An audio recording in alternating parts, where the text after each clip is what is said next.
You are so illegible. You are like a book written in foreign language.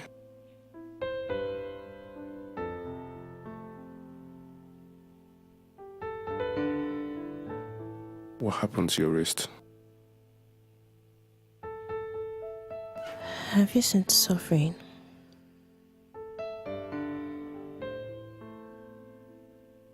Real suffering.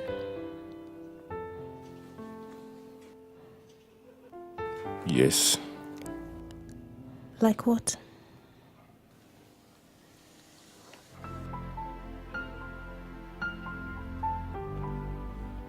Your eyes are like diamonds. Don't change the subject. Are we here to talk about sufferings? Or are we here to fuck?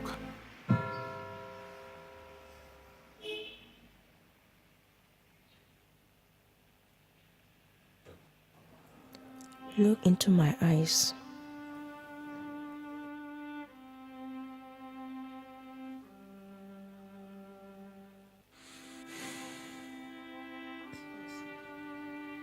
Have you ever seen real suffering? The kind that is enough to make you just want to kill yourself.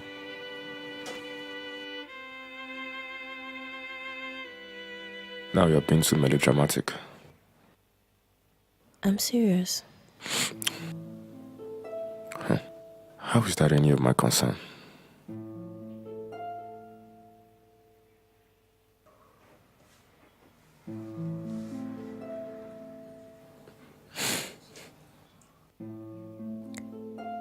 If you've ever witnessed real suffering, you wouldn't talk like that.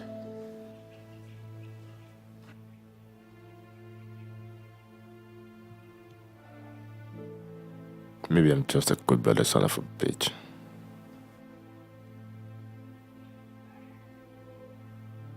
Where are you going to?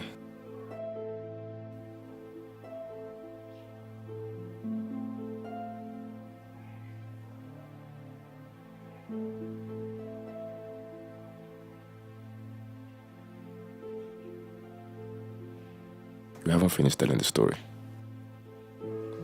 Are we here to talk, or are we here to fuck?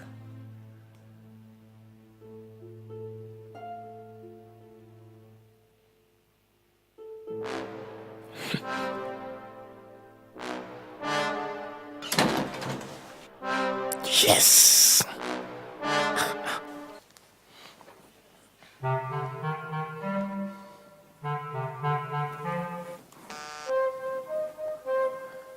Oh boy. Guy, this chick is off the hinges. Serious? You see eyes. I tell you now. You see body. Oh boy, they bring for you. Cut your own. So, nigga, how you go be now? I'm going to fuck all through the night. Oh boy, record that to you. Come on. You don't have to tell me. I'll give you the best view of the house. Oh boy, no formal handle. Okay, I'll take it.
Is your name really Rosada?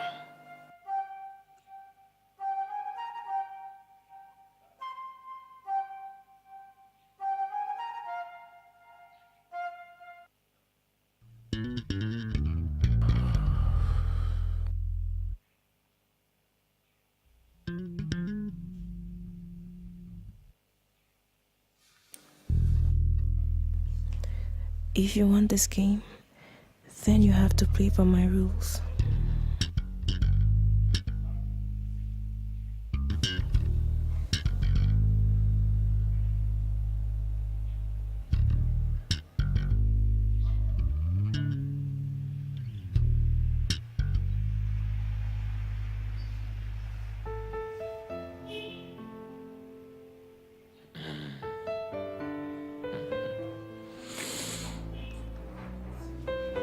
To a world without suffering. To a world without suffering, for those who deserve it.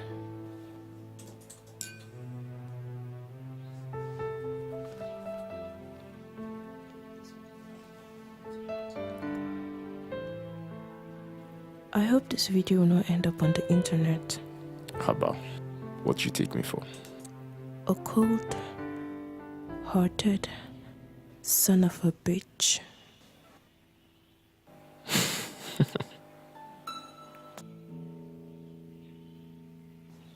So do you want to hear the rest of the story? Yeah.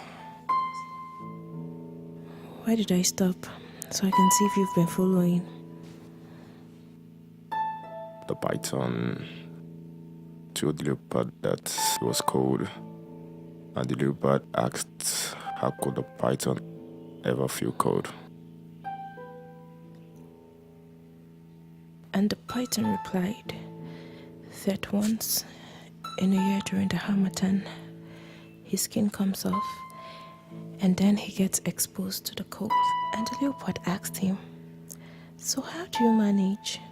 The python replied, I just have to endure all of it until my new skin finishes growing. But there are a few times where other animals shared their warmth with me. The leopard asked him, "How do they share their warmth with you?" And the python replied, "To just come and lie in the center of my coals. That way, to keep me warm from the inside, and I keep them warm from the outside." That's very convenient for the python. And so the leopard began to think to himself that he was feeling cold too. And if he could share his warmth with the python, they would keep each other warm for the night. And he would continue his journey in the morning. And so the leopard crept and lay in between the python's skulls. And of course he felt warm and safe. Swan a bobo leopard.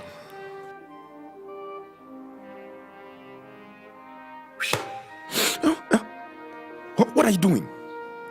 Do you want me to stop and go away? Continue. Do you want to hear the rest of the story? Definitely. As the leopard slept, he began to feel the python's claws tightening around him as he slowly constricted him. And then the leopard opened his eyes and saw the python looking at him.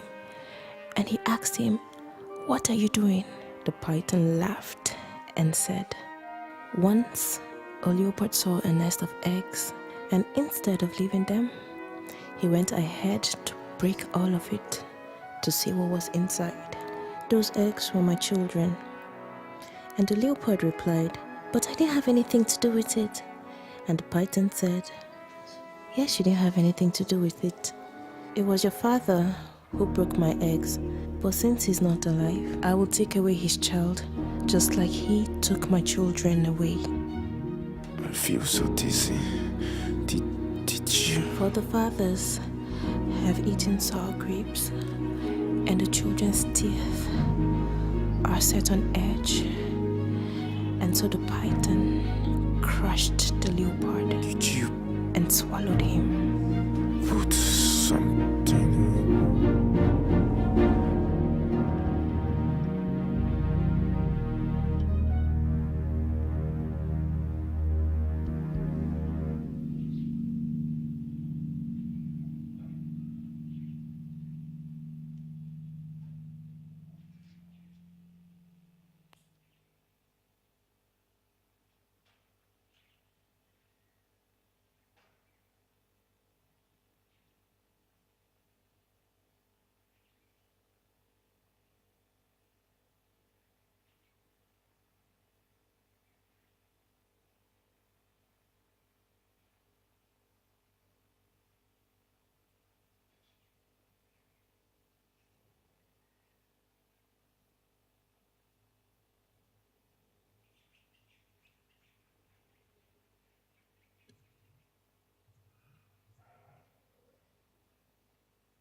I have just injected you with 10 milliliters of HIV infected blood.